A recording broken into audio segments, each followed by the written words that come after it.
दोस्तों नमस्कार। आज आपके लिए एक नया वीडियो लेके आए जिसमें हम बात करेंगे क्लस्टर कार्यशाला शिक्षक प्रशिक्षण। जी साथियों, जानिए किन शिक्षकों के होंगे प्रशिक्षण।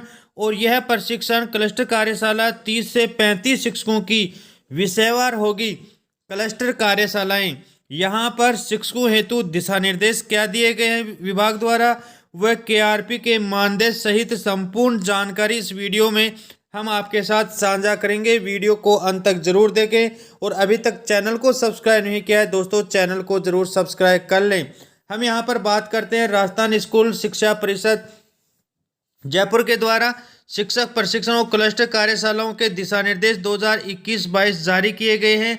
और यहाँ पर हम बात करें कि इसके अंदर आपके क्लस्टर जो संकुल के कार्यशालाएं हैं, वे कार्यशालाएं कक्षा 1 से 5 पढ़ाने वाले शिक्षकों के लिए यहाँ पर 2 समूह दिए गए हैं। प्रथम समूह आपके हिंदी और पर्यावरण और द्वितीय समूह दिया गया है गणित और अंग्रेजी। कक्षा 1 से 5 में विषय करवाने वाले अध्यापक करवाने वाले शिक्षकों के साथ यह कार्य योजनाएं क्लस्टर प्रशिक्षण आयोजित किए जाएंगे, जो 3 बार आयोजित किए जाएंगे। यहाँ पर हम बात करें प्रथम क्लस्टर कार्यशालाएं आयोजित करने का प्रशिक्षण का जो समय दिया गया है वह 10 बजे से 4 बजे के लिए दिया गया है। यहाँ पर विस्तृत यदि हम बात करें तो क्लस्टर स्तरीय कार्यशालाओं के बजट का जो प्रावधान दिया गया है उसके अंदर आप देखें कि बैठक व्यवस्था 250 रुपये, कुल प्रशिक्षण दिवस 1 दिन के लिए, संदर्भ व्यक्ति का मानदेय दिया गया है 800 रुपये और यदि 2 है तो यहाँ 1600 रुपये। चाय अल्पाहार और पेयजल के लिए प्रतिदिन प्रति व्यक्ति के 50 रुपये दिए गए हैं। संभागियों को मानदेय 100 रुपये दिया जाएगा प्रतिदिन 1 दिन के लिए। TLM के लिए 20 रुपये दिए गए हैं प्रति संभागी और विविध के लिए 410 रुपये दिए गए हैं। यहाँ पर हम बात करें मुख्य रूप से क्लस्टर स्तरीय जो बैठक कार्य योजनाएं हैं जो पूरे वर्ष इस सत्र में आयोजित किए जाएंगे, उनका जो कार्यक्रम है यहाँ पर साथियों एक बार आप ज़रूर देख लें। प्रथम कार्यशाला आपके यहाँ पर दी गई है 6 और 7 दिसंबर। यहाँ पर प्रथम समूह हिंदी और पर्यावरण का यहाँ पर 6 और 7 दिसंबर 2021 को आयोजित की जाएंगी। इस प्रथम कार्यशाला का द्वितीय जो समूह है उसके अंदर 8 और 9 दिसंबर 2021 को गणित और अंग्रेजी पढ़ाने वाले कक्षा 1 से 5 के शिक्षकों की क्लस्टर कार्यशालाएं आयोजित की जाएंगी। द्वितीय जो आपकी कार्यशाला है वह 11 और 12 जनवरी को प्रथम समूह हिंदी और पर्यावरण और 17 और 18 जनवरी 2022 को द्वितीय समूह गणित और अंग्रेजी शिक्षण करवाने वाले शिक्षकों की होगी। इसी प्रकार तृतीय क्लस्टर कार्यशाला 22 और 23 फरवरी 2022 को आयोजित की जाएंगी और 25 और 26 फरवरी को द्वितीय समूह गणित और अंग्रेजी पढ़ाने वाले शिक्षकों की आयोजित की जाएगी। अपरिहार्य कारणों से उक्त तिथियों में यदि कोई परिवर्तन हो तो ब्लॉक समन्वय समिति और जिला समन्वय समिति के आधार पर अनुमोदन करके कार्यशालाएं आयोजित करवाई जाएंगी। यहाँ पर क्लस्टर स्तरीय कार्यशालाओं का आयोजन स्थल कक्षा 1 से 5 अध्यापन करवाने वाले यहाँ पर 30 से 35 शिक्षक शिक्षिकाएं भाग लेंगे। ये क्लियर कर दिया गया है कि एक क्लस्टर के ऊपर 30 से 35 के बीच के शिक्षकों का क्लस्टर बनाया जाएगा और कक्षा 1 से 5 अध्यापन करवाने वाले शिक्षक इसमें भाग लेंगे। क्लस्टर स्तरीय कार्यशालाओं के जो विशेष दिशा निर्देश हैं उनकी यदि हम बात करें तो आप यहाँ पर आगे इस वीडियो में देख सकते हैं। मुख्य बिंदुओं की हम यहाँ पर बात कर रहे हैं। इस आदेश की PDF यदि आपको चाहिए तो इस वीडियो के डिस्क्रिप्शन बॉक्स में लिंक दिया जाएगा, उस पर आप क्लिक करके इस आदेश की PDF भी डाउनलोड कर सकते हैं। प्रत्येक शिक्षक प्रशिक्षण क्लस्टर कार्यशाला आयोजन के समय पूर्व परक और पश्चात परक आयोजित किए जाएंगे। प्राप्तांकों का अभिलेख संधारण किया जाएगा। यहाँ पर क्लस्टर क्षेत्र की समस्त विद्यालय, वो चाहे प्राथमिक विद्यालय हो, उच्च प्राथमिक विद्यालय हो, माध्यमिक विद्यालय हो या उच्च माध्यमिक विद्यालय हो, में पढ़ाने वाले कक्षा 1 से 5 के समस्त शिक्षक अनिवार्य रूप से कार्यशालाओं में भाग लेंगे। प्रति कार्यशाला एक विद्यालय से अधिकतम 2 शिक्षक प्रति विषय 1 शिक्षक भाग ले सकेंगे।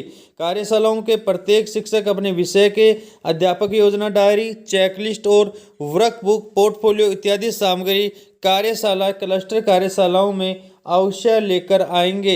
यहाँ पर शिक्षकों के लिए विशेष निर्देश दिए गए हैं कि अध्यापक योजना डायरी, चेकलिस्ट और वर्कबुक, पोर्टफोलियो साथ लेकर आएं।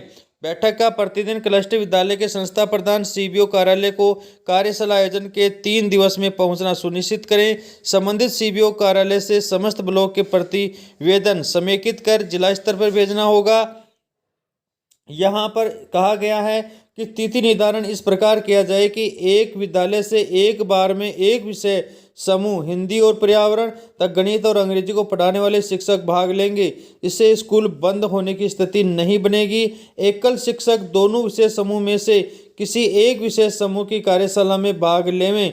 इसके लिए नोडल प्रधानाध्यापक सीबीओ व्यवस्था सुनिश्चित करेंगे। कार्यशाला आयोजन से पूर्व ब्लॉक स्तर की कोर कमेटी की बैठक का आयोजन किया जाएगा और साथ ही यहाँ पर प्रत्येक चयनित क्लस्टर के विद्यालयों के प्रधानाचार्य प्रभारी अधिकारी होंगे। कार्यशाला आयोजन का उपयोगिता प्रमाण पत्र संस्था प्रधान सीबीओ कार्यालय को प्रस्तुत करेंगे। प्रत्येक कार्यशाला में दक्ष प्रशिक्षण और ब्लॉक स्तर के प्रभारी अधिकारी के साथ डाइट से ब्लॉक प्रभारी अधिकारी उपस्थित रहेंगे। क्लस्टर स्तरीय कार्यशालाओं में बेस्ट प्रैक्टिस शेयरिंग के लिए उपयोगी प्लेटफॉर्म के रूप में विकसित किया जाएगा।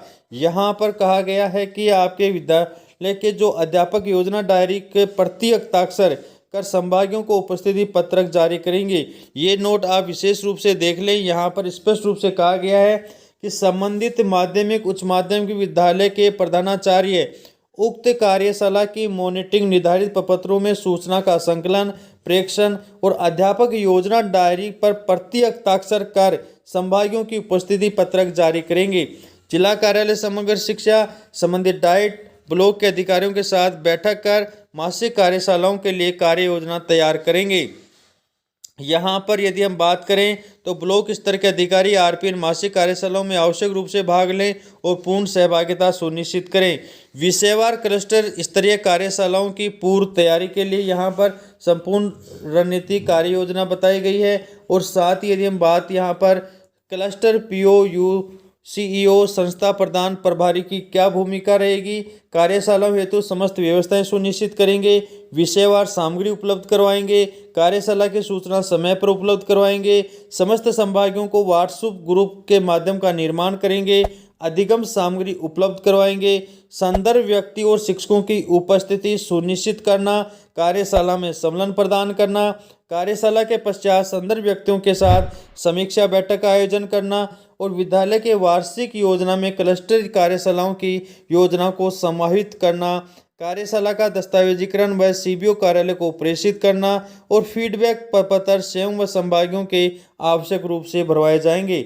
संदर्भ व्यक्ति के बारे में यदि हम बात करें, क्लस्टर संस्था प्रधान, डाइट प्रभारी, ब्लॉक कोर कमेटी अध्यक्ष सचिव के समन्वय बनाने रखने का कार्य केआरपी करेंगे, संभागियों की समस्याओं का निराकरण करेंगे, संभागियों द्वारा किए गए नवाचारों का कार्यशालाओं में सबके साथ साझा करना, उन्हें प्रोत्साहित करना, विषयगत नवीन विधाओं और नवाचारों से परिचित करवाना, विभाग द्वारा तय एजेंडे के अनुसार सत्रों का आयोजन करवाना, संदर्भ व्यक्ति द्वारा कार्यशाला ऑनलाइन फीडबैक पत्र आवश्यक रूप से भरना और सभी संभागियों की सक्रिय सहभागिता सुनिश्चित करने का कार्य केआरपी संदर्भ व्यक्तियों का रहेगा।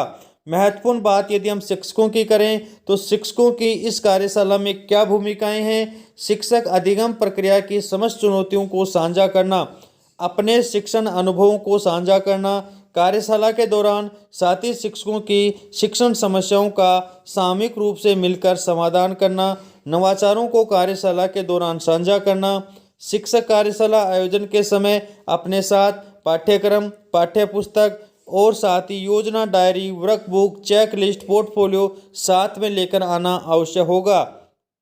कार्यशाला में मिले सुझाव अनुभवों को अपने शिक्षण प्रक्रिया में समाहित करना, कार्यशाला में निर्धारित समय पर अपनी उपस्थिति दर्ज करना और शिक्षकों द्वारा कार्यशाला ऑनलाइन फीडबैक पत्र आवश्यक रूप से भरना, यह जिम्मेदारी शिक्षकों की तय की गई है।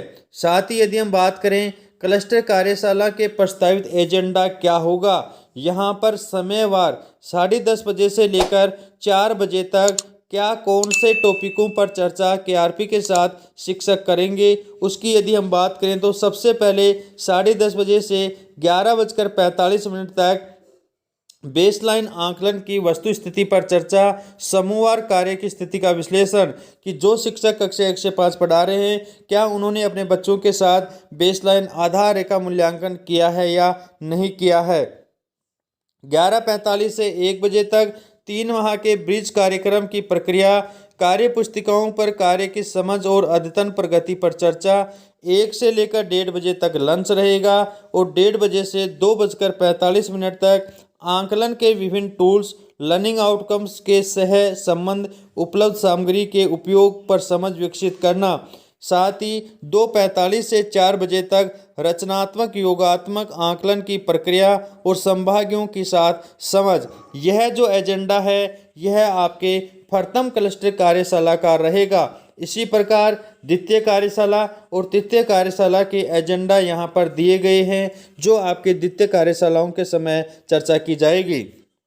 यहाँ पर प्रस्तावित एजेंडा बिंदु में स्थानीय आवश्यकताओं, संभागियों की आवश्यकता के अनुसार परिवर्तित किया जा सकता है। जैसे कि किसी संभागी के विशेष कोई समस्या है वह अपने एजेंडे में शामिल कर सकते हैं या केआरपी या एसआरजी के माध्यम से बताए गए विशेष सत्र अपने संभागियों के साथ एजेंडे में शामिल किए जा सकते हैं। साथियों, क्लस्टर कार्यशालाओं के पूरे वर्ष पर्यंत 3 कार्यशालाएं आयोजित की जाएंगी जिसका यहाँ पर विशेष विवरण, तारीख और मानदेय और मापदंड, दिशा निर्देश और यहाँ पर जो भी शिक्षकों हेतु आवश्यक निर्देश हैं उनकी चर्चा इस वीडियो में हमने की है। आपके इससे संबंध में यदि किसी प्रकार की कोई क्यूरी है तो आप इस वीडियो के कमेंट्स बॉक्स में कमेंट लिखें, हम आपकी समस्याओं का समाधान जरूर करेंगे। वीडियो को अंत तक देखने के लिए बहुत बहुत धन्यवाद। अभी तक चैनल को सब्सक्राइब नहीं किया है दोस्तों, चैनल को जरूर सब्सक्राइब कर लें। धन्यवाद।